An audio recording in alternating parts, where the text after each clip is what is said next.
గ్రామాల్లో శాంతి సౌభ్రాతృత్వం నెలకొని పంటలు పండాలని ప్రజలు సుఖ సంతోషాలతో ఉండాలని అమ్మవారిని ప్రార్థిస్తూ ఈరకుంట మైసమ్మ మొక్కుబడిని తీర్చుకున్నారు మహమ్మద్ షాపూర్ గ్రామ సర్పంచ్ గంధం ముత్యాలు. సిద్దిపేట జిల్లా దౌలతాబాద్ మండల పరిధిలోని మహమ్మద్ షాపూర్ గ్రామంలో ఈరంకుంట మైసమ్మ జాతర ఘనంగా జరిగింది.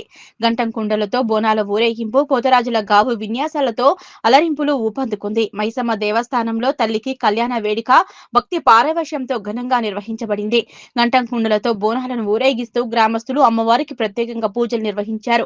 డప్పుల మోగింపు, జై మైసమ్మ నినాదాలతో అక్కడి ప్రాంతమంతా ఆధ్యాత్మిక వాతావరణంతో మునిగిపోయింది. అమ్మవారి కళ్యాణోత్సవాన్ని వైభవంగా జరిపారు. భక్తులు మొక్కులు చెల్లిస్తూ నైవేద్యాలు సమర్పిస్తూ అమ్మవారి ఆశీస్సులు పొందారు. పోతరాజుల మధ్యన గావు విన్యాసాలు ప్రత్యేక ఆకర్షణగా నిలిచాయి. వారి అద్భుత కదలికలు, శక్తి ప్రదర్శనలు గ్రామస్తులను ఉర్రూతలూగించాయి. మేలుకొలుపు కార్యక్రమంతో వేడుకలు మరింత ఉత్సాహంగా సాగాయి.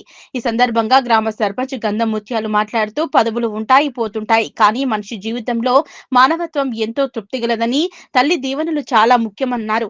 గ్రామస్తులకు, బంధువులకు విందు భోజనాలు ఏర్పాటు చేసి భక్తులతో సంతోషాన్ని పంచుకున్నారు.